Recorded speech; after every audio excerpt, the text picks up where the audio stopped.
The enchanting world of Hinge and Bracket.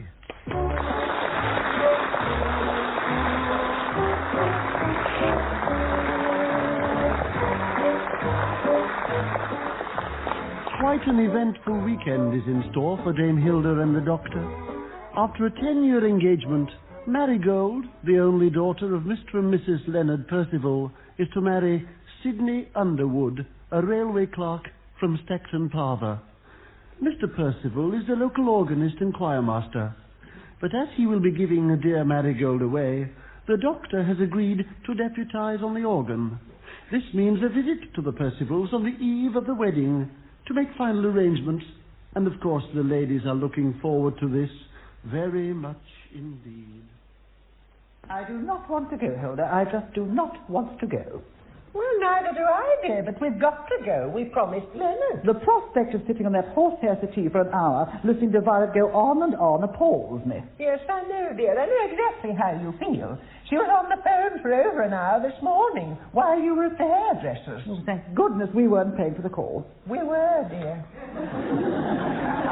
You see, I rang her to see if we could get out of going. Obviously you didn't succeed. I was lucky to get in. Hello, Violet. This is Hilda. Well, you can tell. I left the phone twice to answer the door, and she never noticed I'd gone. She'll monopolise the whole evening, and you know what she'll say at 10 o'clock? Good heavens, it's 10 o'clock and you haven't sung a song for us yet. I know, dear, but it is for Leonard's sake that we're going. He's so on edge. I suppose it's understandable that he wants the music to be right for his daughter's wedding. But, Hilda, I can play the wedding march backwards. Well, possibly that's why he wants this little get-together. To make sure you don't. I don't think it's Leonard's idea at all. It's Violet. She just wants a couple of listeners. Well, just do what I do, dear. As soon as Niagara starts, let your mind go blank. Keep saying yes and don't go to sleep. Now, come on, dear, get your coat on. I told him, I said, if you think I'm paying that for a cabbage, you've got another thing coming. Yes, I know, Violet. Leonard was with me, weren't you, Leonard? Oh, I was. You go in one day and they've gone up 3 pence from the day before. It's not right. I told him it's not right. I said, it's not right. My housekeeping doesn't go up from day to day. No, I don't suppose for a moment that it does. Leonard will vouch for that, won't you, Leonard? Oh, I will. It wasn't like that when his father had it. Old Mr. Davenport, now there was a gentleman. You wouldn't catch old Mr. Davenport putting 3 pence on a cabbage. Do you remember old Mr. Davenport? Well, I think that I... Oh, you must do. Big man. Leonard knew him ever so well. Oh, they've had some wonderful times together. Leonard's always talking about him, aren't you, Leonard? Oh, I am. I remember one day... Always talking about him, yes. Quite fascinating. Do you think we He should... had a funny wife, though. Do you know what I mean? Yes, I think I do. Very quiet, you know. Never had much to say. Very quiet. Well, at least that's how I always found her. Yes, I suppose you would. Mind you, what a knitter. I say, what a knitter. Scarves, cardigans, pullovers, you name it, she could knit it. She never stopped. She just went on and on and on. Do you know what I mean? We do, dear, yes. Whenever you went to that house, you couldn't sit down for balls of wool. I don't know how her husband put up with her. I know Leonard wouldn't. Well, it's obvious, isn't it, Hilda? Oh, it is.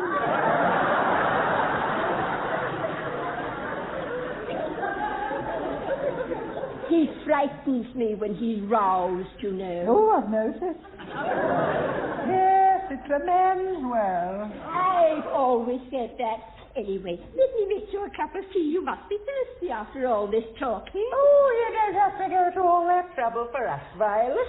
Trouble? Don't be silly, Hilda. It only takes a minute to make a cup of tea. Oh, don't rush, Violet. There's no hurry. There aren't many like Violet. You can say that again. Oh, she's so excited about the wedding. Dr. McIntyre has given her some pills to quieten her down. Yes, well, don't worry, Leonard. Sometimes these pills do take a long time to work. How many of the family are coming, dear? Oh, quite a few. There's Violet's sisters, Primrose, Lily, Flora and Poppy, her cousins Rose, Heather and Daisy, and of course, Auntie Jasmine. Quite a bunch.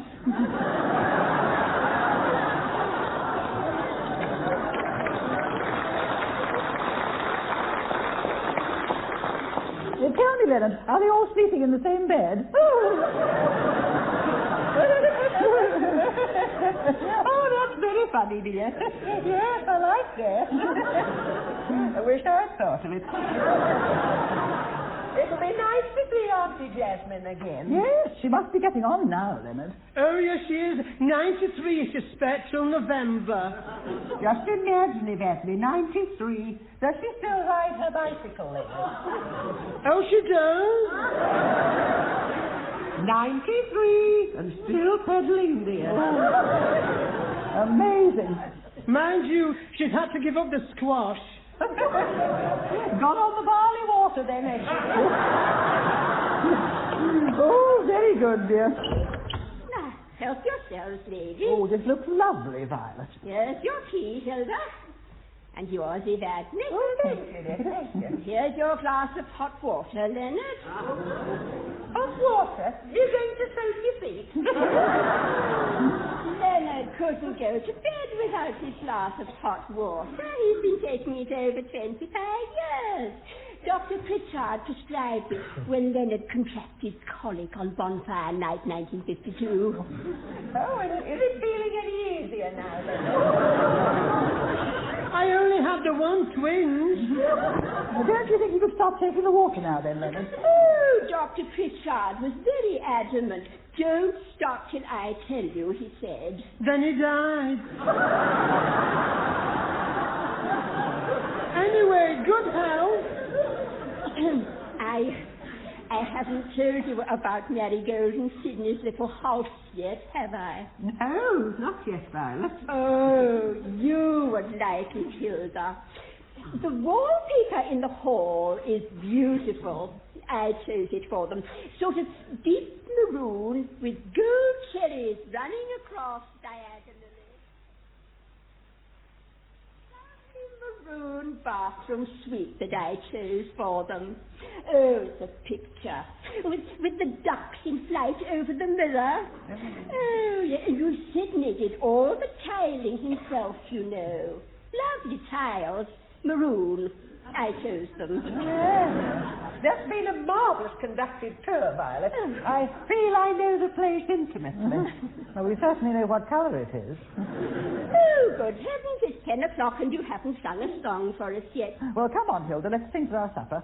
It's one of your favourites, Leonard. Rather appropriate, I think. Yes, well, it's from the Mikado. It's the lovely duet in Act 2 that Cathy-Shah sings with Coco. Doctor's going to play Coco. I shall be Cathy-Shah, the elderly, ugly lady of the court. So you'll have to imagine all that bit of stuff. All right, then, dear. Right? Yes, lovely. There is beauty in the bellow of the floor. There is grandeur in the growling of the gale. There is elegant and falling in the line, in the roaring, in the striker, in the lashing of its tail. Oh, I like to see it flying from the corner on the side, especially with lashing of its tail. Volcanoes have splendid and green, and earthquakes when it carries by the dirt. But look in the science, there is nothing quite terrific. Carrying on, carrying on, probably carrying Tuesday.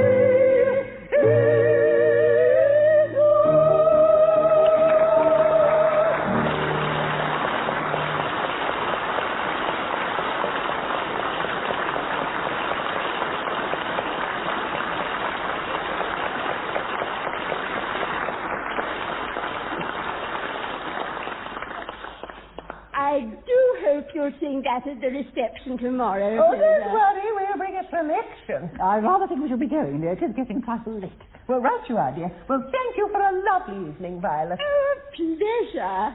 Leonard, get your coat and walk the ladies home. Oh, he doesn't have to, Violet. But he insists, Hilda. You must have protection. I always feel safer when Leonard's with me. There's just one thing that worries me, though, Violet. Who's going to walk back with Leonard?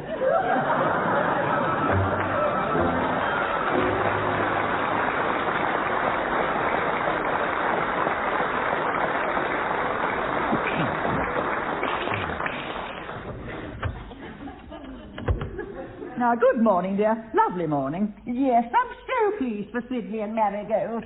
You know the old maxim, happy is the bride the sun shines on. I do indeed. But the old maxim never mentions anything about the sun shining on the bridegroom. Well, I don't really think it's relevant in Sydney's case, dear. You said yourself that he's like a wet weekend. And how's Milton this morning, eh? Who's his mummy's little darling? Yes, and now he's a pretty boy. Look at him running up and down his little ladder, Evadne. Yes, stupid bird.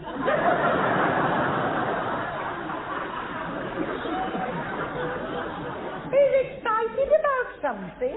I wonder if he knows about Sydney and Marigold. Does he know about Sydney and Marigold then, eh? Does he want to tell Mummy? Do you want to go to the wedding, darling? Maybe he fancies a wedding of his own. What do you mean, dear? Well, you know, get married to a bird of the opposite... you know, a female. Oh, no, he doesn't. No, he's quite happy here with his mummy, aren't you, Milton? How can you possibly know that, Hilda? Well, he's never said anything to the contrary about it to me. Anyway, he's not interested in that sort of thing. What sort of thing? Evadne, you know what he did to that plastic budgie we put in his case?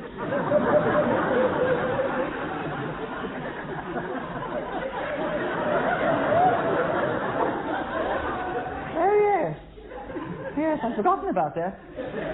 Well, I shall never forget it. Nor the effect it had on him. Poor little thing. Kept his head in his bell for 3 weeks. Well, let's just hope Marigold doesn't affect Sydney the same way, dear.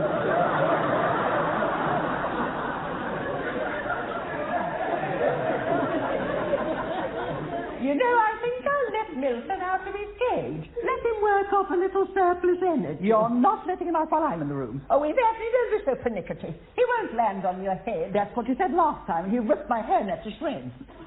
I'm sorry, Milton. Sorry, darling. Auntie Evadne won't let you come out. Yes, I know, darling. That's exactly what I think of her, too. She's a naughty little girl. Pathetic.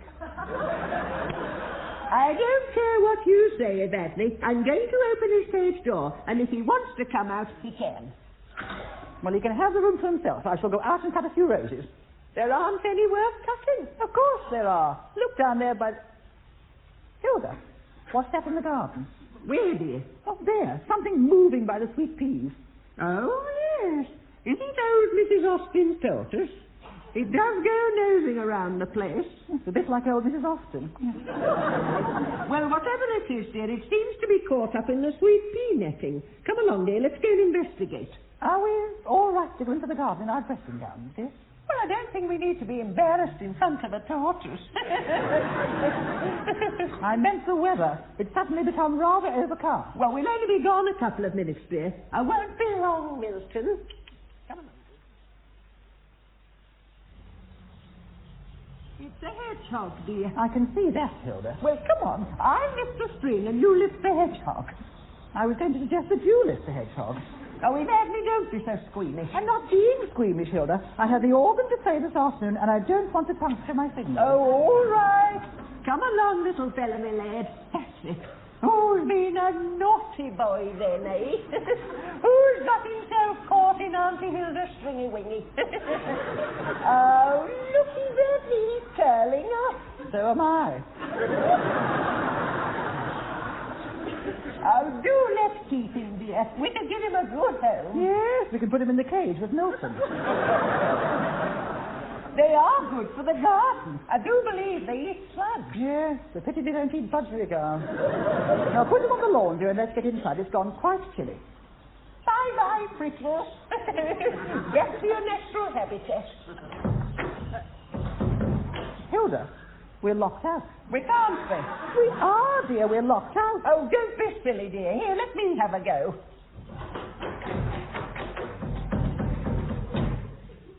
We're locked out, Evadne. Quite. Well, how did you manage to do that, dear? I haven't locked her out. Well, I certainly haven't, dear. So it must have been you. I say again, I did not lock us out. You were last out of the house. Now, that's typical of you, you see, dear. It's always someone else and never you. I can distinctly remember opening the door and being first out because I stood on the top step and I stood to one side to let you come past, and when you come past, I... Oh, dear. Oh, dear, what, dear? I closed the door. Thank you. I assumed, of course, that you had taken the door off the latch. Yes, well, you see, dear, I do find it a trifle difficult to take the door off the latch when you're opening it. Well, yes, I grant you I'm partly to blame. What do you mean, partly to blame? It had nothing to do with me at all. Thank goodness I opened Milton's cage. And what on earth has that got to do with it? You'll see. Come on over to the window. Milton! Milton, it's Mummy, dear. Yes, I know he's a pretty boy. Come on, Milton, out of your cage. Where's the latch key, Evadne? On the little table. Fine, yes. Milton, can you go to the little table, darling? Pick up the latch key in your beak. Yes, I know he's a pretty boy. And fly down the hall to the letter box. Hilda, I despair. For an intelligent woman, at times you talk the most utter drivel. You'll be spotted by that bird bringing the key in his beak, indeed. He can understand every word I say to him. Well, he's one up on me. Look, he's nodding his head. Very impressive, Hilda. I think you'd have more chance with a hedgehog. Now, we shall have to think of another way, and quickly. I distinctly felt a spot of rain. Nonsense, it's your imagination. I always had a vivid imagination. Oh, dear. What are we going to do? Get wet? Milton, darling, don't stand in your cage door, dear. It's dangerous in a thunderstorm. What about us out here? It's all your fault, Hilda Bracket, coming out with that stupid hedgehog. Now, don't get upset, Daphne. All our worries are over. Why? Has the house caught fire? No, look, dear, the bathroom window's open. Oh, splendid. Now, all we have to do is jump 15 feet onto the porch roof and we're as good as in. We don't have to jump 15 feet at all, dear. All you have to do is shin up that drain pipe. I refuse to shin up anything. Now, this calls for drastic action. Fasten that clothes prop. You're not going to pole vault your way. I am going to break the French windows. Oh, you can't do that, Daphne. I only cleaned them yesterday. Stand back, Hilda. Give me room. Wouldn't you be better with a brick, dear? I mean, a clothes prop is a bit unwieldy. Be quiet, Hilda. You've done quite enough damage for one day as it is. Well done, dear. I suppose you'd forgotten that the greenhouse was behind you.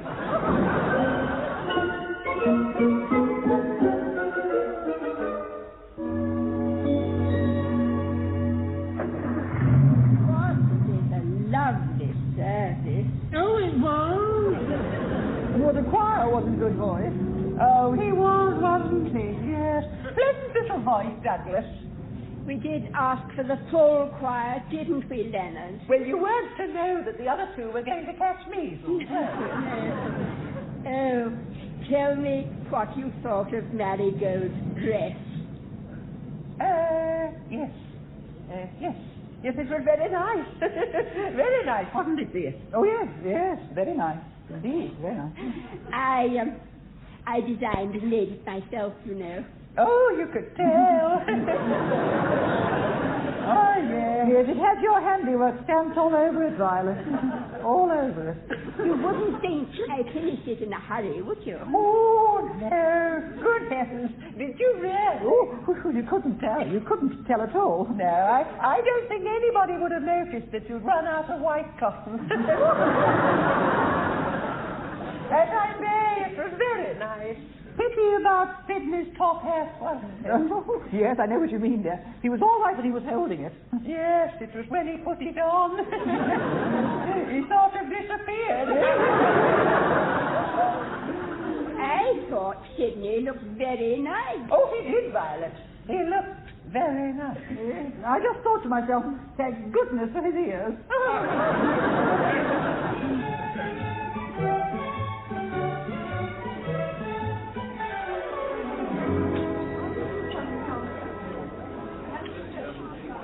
Ah, Hilda, I brought you another glass of Mrs. Smollett's homemade elderberry wine. Oh, dear, that is a pity. I don't think I dare pour any more into this potted crown. Yes, it is looking rather woebegone. I keep drinking mine. Oh, well, then it's only a matter of minutes before you start wilting. Oh, hello, Mrs. Smollett. Beautiful wine, dear, yes. Have a lovely bouquet. If you like vinegar. What did you think of the cake, dear? Oh, yes, very sad. Poor Mrs. Connors. She must have modelled it on the Leaning Tower of Pisa. Oh, don't Evadne. Well, it came down with such a crash. I think she made a mistake in trying to incorporate the bride and groom's initials on the bottom tier. Yes, I know what you mean. She should have left more space between the two sets of letters. Or abandon the idea altogether. I mean, with names like Sidney Underwood and Marigold Percival, there it was in pink icing. Thump. Hello, Mrs. Connors. Yes, just saying. Lovely cake, dear. You must give me the recipe. If there is one. Oh, look out, Hilda. I think we wanted. Violet is bearing down on us. Oh, hello, dear. Now then, ladies, when you're ready, Leonard's all set to announce you. Oh, so soon. Well, you know, Evadne, Sidney and Marigold want to get away. It's only natural. Yes, I suppose it must be. And Sidney doesn't like driving in the dark. We'd better not wear his top hat, then.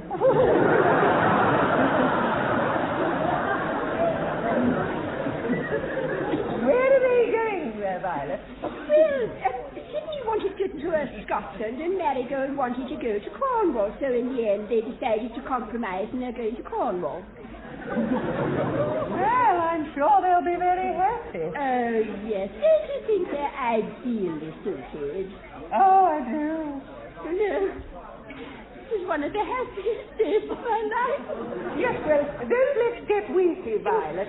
Just think, you're not losing Marigold, but gaining Sidney. Probably why she's crying. Yes, well, if you're ready, I'll tell Leonard to announce you. Ladies and gentlemen and friends, I'm now going to ask my husband Leonard to tell you that Dame Hilda and the doctor are about to entertain us. All right, Leonard, off you go. Ladies and gentlemen and friends, Dame Hilda and the doctor are about to entertain us. Word perfect, Leonard. Are you ready there? I think yes, so, yes, yes. Well, straight in, a nice little bit of novello. It never does any harm.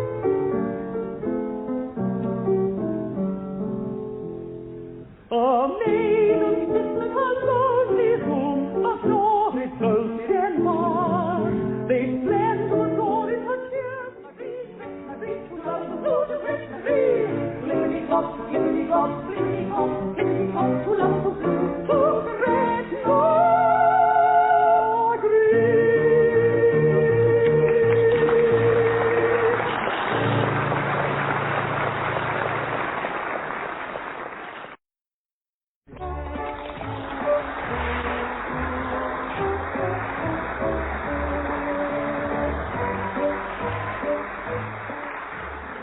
There's great excitement in the village of Stackton Tressel, for tonight sees the commencement of the Stackton Music Festival. And this year, Dame Hilda and the doctor, the festival organisers, have persuaded the famous Savoyard, Mr. Peter Pratt, to open and indeed take part in this annual affair. Both ladies have worked very hard, and with only hours to go are still working very hard. Well, one of them is.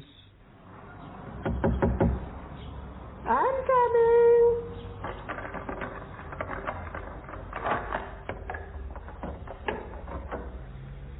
Oh, it's you, Daphne. Of course it is. You've been a long time, dear. I've been banging on this door for at least 5 minutes. Have you? Well, I didn't hear you. You never do when you're asleep in the armchair. I have not been asleep in the armchair. I saw you quite clearly through the window. Anyway, help me carry the shopping trolley into the house. You don't carry the shopping trolley, dear. It's on wheels. You pull it. If you'd use your eyes, Hilda, you'd see that it is minus the wheel. Oh, now that was rather clumsy of you, dear. I haven't broken it. It just fell off. Oh, dear. Well, these things do happen, especially to you. I've had to carry it all the way from the village and call at the town hall to make sure that the piano tuner had been for tonight, and my arms are nearly dropping off. Well, why didn't you ring the RAC, dear? They do have a get-you-home service. Very funny, Hilda. Now, give me a hand. Well, I must admit, dear, you are perspiring a little. This is no time for politeness, Hilda. I'm sweating. I had a dreadful struggle. Well, why didn't you give me a ring? Oh, I would have come down and helped you. I did give you a ring. I let it ring and ring and ring. Yes, well, that was when I was in the cellar. Or asleep in the armchair. I was not asleep in the armchair. Hilda Bracket, I've told you. I saw you through the window. Yes, but I wasn't asleep. I was resting my eyes and thinking about falling asleep. No, dear, I was just thinking. I was thinking how well I got through all my jobs this morning. But that can't have taken you 2 hours. Well, of course it hasn't, dear. I've ironed a couple of crepe bandages, put out the milk bottles, and washed out the breakfast dishes as well. Breakfast dishes? I didn't have any breakfast. No, but I did. And I had 2 bowls of fruit. Now I know where you find all your energy from, dear. There is no need to be sarcastic, Evadne. Oh, did you remember to get a Stackton bureau? Of course I did. And we're on the front page. Oh, let me see. Oh, yes. Oh, hasn't that photograph come out well? Oh, it is good of me. And look, you can see Milton in his cage. Look, Milton, look at your picture in the paper with Mummy. Yes, I know. Who's a pretty boy, then? Yes. Oh. I'm on the picture, too, you know. Of course you are, dear. Yes, and it's very nice. It's a pity about that smudge on your face.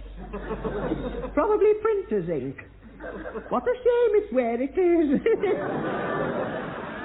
Makes you look like Hitler.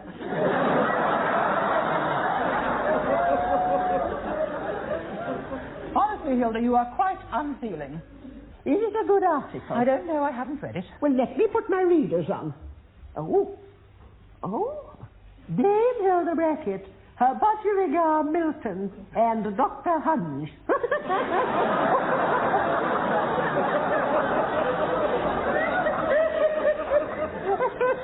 Oh, they spelled your name wrong.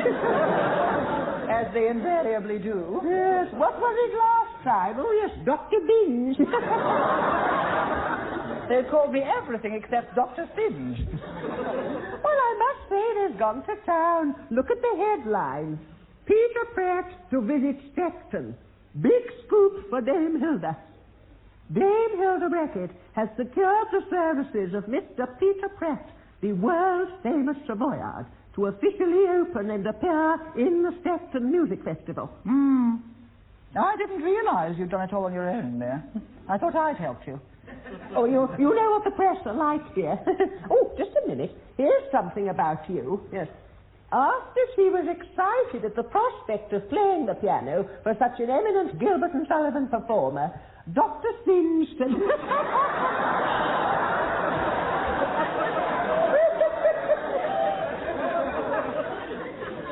Oh, it's not your day, is it?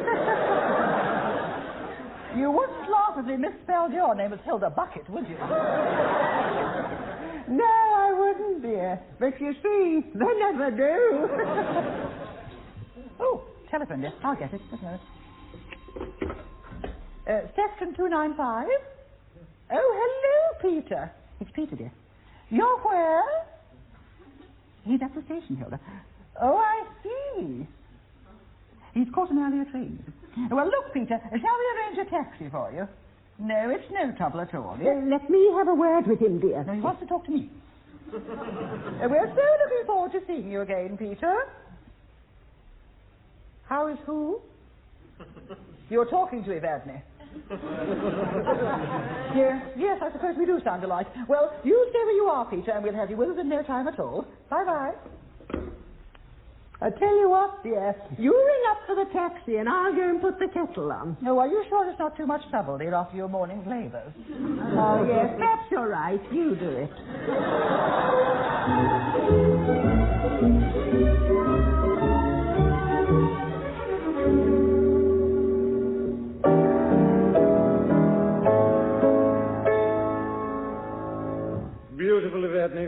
you're playing as well as ever. Yes, thank you, Peter. You know, Peter, I was just thinking, wasn't it at those digs in Nottingham the last time the three of us were round the piano? Yes, Hilda, we were carrying it from one room to the other. And not very successfully, as I recall. Well, that's hardly surprising, my dear Evadne. One room was downstairs, the other was on the second floor. That's right, we had to abandon it on the landing. Blocking the bathroom door. Yes, and wasn't the landlady's husband taking a bath at the time? Yes. Wonder if he's still there. Well, if he is, I bet his bath water's gone cold. In that place, the bath water always was cold. Now, that was the first time we met, Peter. That week in Nottingham. No. No, you're wrong there, dear. It was Birmingham. Most definitely Birmingham. Actually, Hilda, it was Leeds. You see, Evadne, I knew you were wrong. We both were, dear, but at least I was several miles closer. I remember it rather too clearly. I was at the Grand with... You know, Peter, I think you're right. We were down the road at the Empire doing No, No, No, Next. Oh, don't, Hilda, it's all too long. But come on, dear, 2 bars in. You can remember. It was funny. Come on, dear. I want to be happy, but I can't be happy till I make you happy too. Life's really worth living when you are worth giving. Why can't I give some to you? When skies are grey and I know you feel blue, I'll send the sun shining through you. I want to be happy, but I can't be happy till I make you happy too.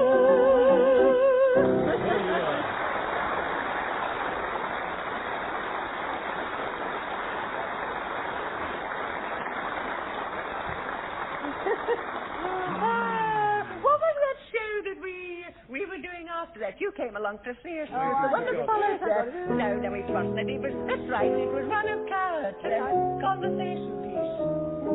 My whole life through, I'll follow my favorite one. He doesn't seem like my Bruce Lee anymore. When may I be able to love somebody for myself? Just after luncheon, Melanie. How you don't never, dear. I'll follow my secret. Oh, till I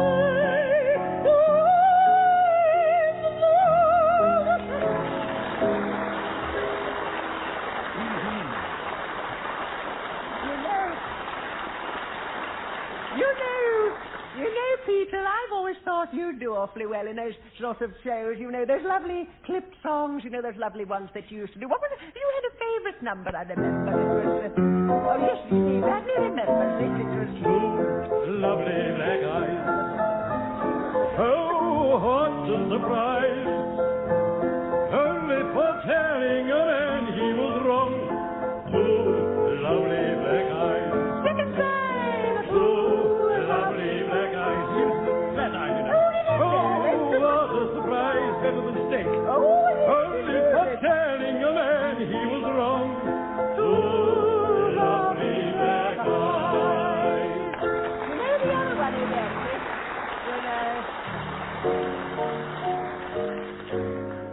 When I'm calling you,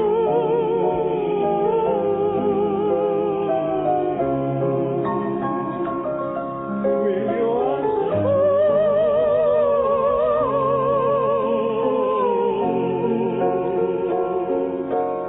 Then I will know your love will come true. You belong to me, I belong to you.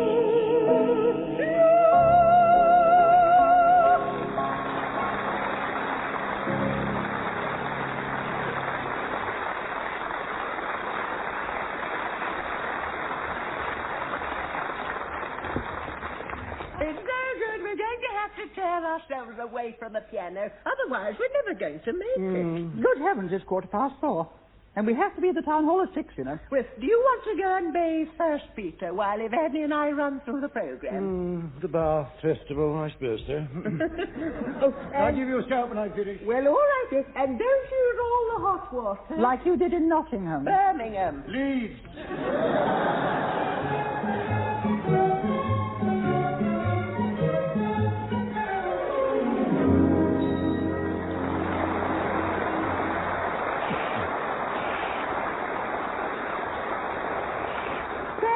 Thank you very much indeed, ladies and gentlemen.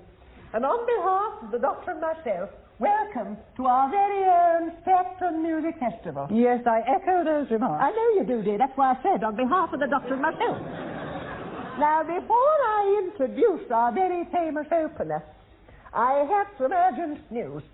We have just had a word from Mr. Robert, the butcher, and it would appear that the potted meat has gone off. Now, dear, please, the two ladies have tried to remove all the potted meat sandwiches from the buffet, but there may be one or two which have slipped through the net, so to speak. So, if anybody finds a potted meat sandwich on their plate, if you would take it to Mrs. Connors, she will give you a voucher which you can then take to Mrs. Hardy, who will exchange it for half a mushroom vol au vent. Oh, is that the current rate of exchange? Oh, very good, Evadne. Yes, I like that. Wish I'd thought of it. Well, ladies and gentlemen, this year, to open the proceedings, it gives me the It gives us the very greatest of pleasure to welcome our friend, and I am sure yours too, Mr. Peter Press.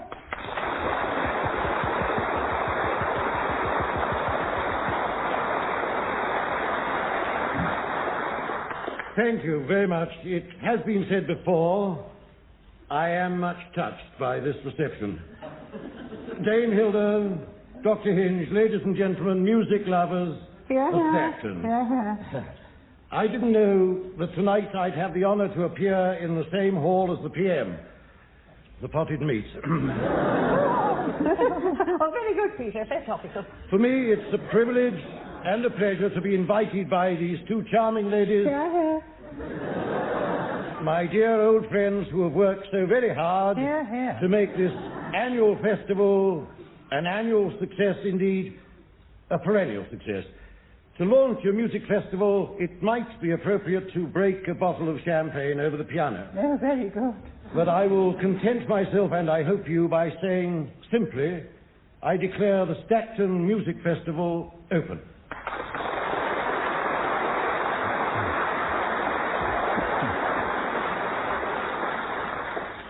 It is, I believe, now traditional for the festival to begin with a display of ballet dancing by the Dainty Dots from the Abigail Trotter School of Dancing and Mime. Ladies and gentlemen... Hold it, Peter, hold it, dear. I'm afraid Alicia has had a slight accident in the wings. All right, Alicia. Mrs. Smollett is bringing you a safety pin, dear. All right, carry on, Peter. Ladies and gentlemen, with Dr. Hinge at the piano, the Dainty Dots.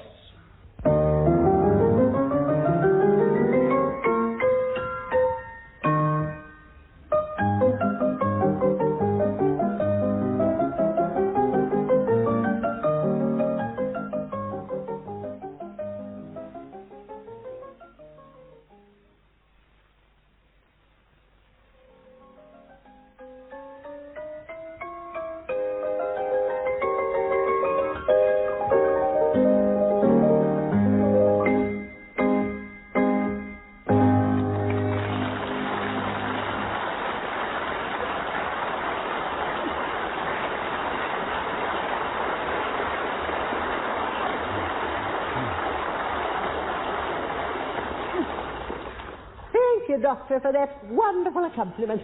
And also many thanks to the dozen Dainty Dots, or at least the 9 who managed to stay on their feet. Such a pity that Esmeralda's wings fell off. They wouldn't have got her very far anyway. She's such a big girl, isn't she? Now it is the turn of the Doctor and myself to make our contribution to the program, and we have chosen for you a very lovely duet from one of the rarely performed works of Gilbert and Sullivan, Princess Ida, or Castle Adamant. And is an alternative title. And this duet comes from Act 2, and the characters are these. Lady Blanche, a professor of abstract sciences, a role undertaken by myself. And her daughter, Melissa, undertaken by the doctor here. Jolly good, Evadne. And little character acting, I think. And I shall endeavour to age up for it, dear, certainly. touche. And a rapier wit. Ever sharp. So, yes, do get on with it. Yes. So the duet comes in Act 2, as I say, where Lady Blanche is asked by her daughter Melissa if she would like to rule the roast should Princess Ida be cast asunder or leave for some other part of the world. All right, covers it about it. Yes, I think that's it. And on with the show. Well, I'm tremendously excited about a piece of poetry written by our own headmistress, Miss Primley. Now, unfortunately, Miss Primley can't be with us to read it herself. She's no fool, dear. But with the assistance of Dr. Hinge helping to create the mood with a few well-chosen twiddly bits on the pianoforte. I do not twiddle, dear. I shall ignore that. I would like to recite Miss Primley's poem, Moon Madness on a Half-Day Closing. Thank you. Oh, and the day is Wednesday.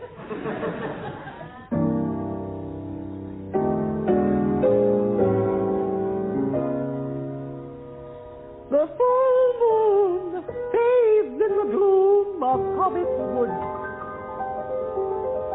Oh, foolish moon, to lose thy pure virginity. Old Mr. Criggle pours wet concrete on his medembrianthemum.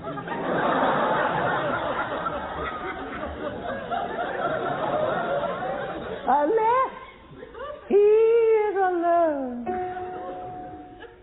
Silence reigns, silence, dear, silence. Reigns amidst the sounds of 1,000 cacophonic texts and the rumblings of an ant working its mandibles. And each the cherry haystack faintly quivers as the farmer's wench and Willie Small search for a needle. And as the moon casts glow on Hobbit's Wood, an earthworm sings his poignant song. Cock-a-doodle-doo!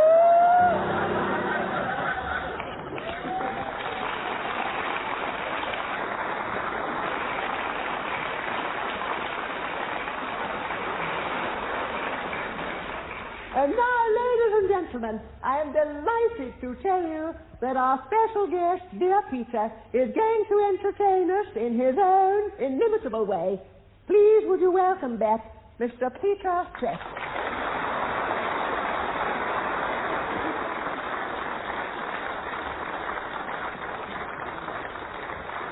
No, Dame Hilda, not inimitable, irritable. Princess Ida's father. Old, crippled, Kingana.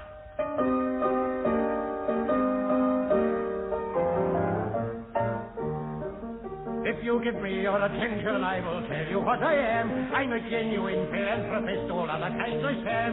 Each little fault of temper and each social defect in my erring fellow creatures I endeavor to correct. To all their little weaknesses I open people's eyes, and little plans to snub the self-sufficient I devise. I love my fellow creatures, I do all the good I can. Yet everybody says I'm such a disagreeable man, and I can't think why. To compliments inflated I have a withering reply, and vanity I always do my best to mortify. But charitable action I can skillfully dissect, and interested motives I delight me to detect. I know everybody's income and what everybody earns, and I carefully compare it with the income tax returns. But to benefit humanity, however much I plan, Yet everybody says I'm such a disagreeable man, and I can't think why. I'm sure I'm no ascetic, I'm as pleasant as can be. He'll always find me ready with a crushing repartee. I'm an irritating chuckle, I'm a celebrated sneer, I'm an entertaining snigger, I'm a fascinating leer. To everybody's prejudice I know a thing or two. I can tell a woman's age in half a minute, and I do. But although I try to make myself as pleasant as I can, yet everybody says I am a disagreeable man, and I can't think why. I can't think why.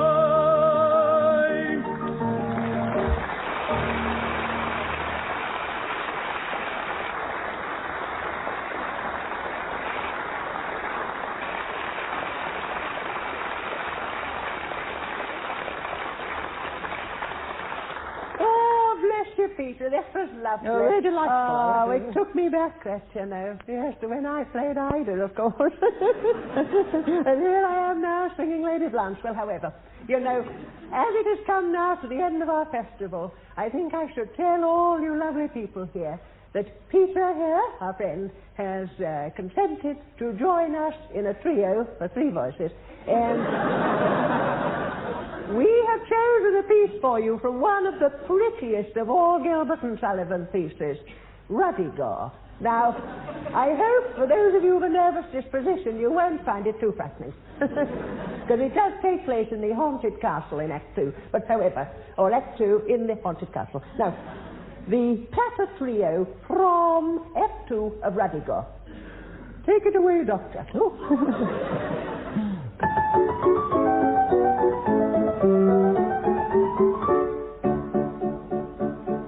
My eyes are fully open to my awful situation. I should go at once to Roderick and make him adoration. I should tell him I've recovered my forgotten moral sense, and I don't get up and sleep in him for any consequences. No, I do not want to perish by the sword or by the dagger, but the master may indulge a little father will swagger, and a word or two of compliment my vanity will flatter, but I got to die tomorrow, so it really doesn't matter. It really doesn't matter. It really doesn't matter. It really doesn't matter. It really doesn't matter. It really doesn't matter.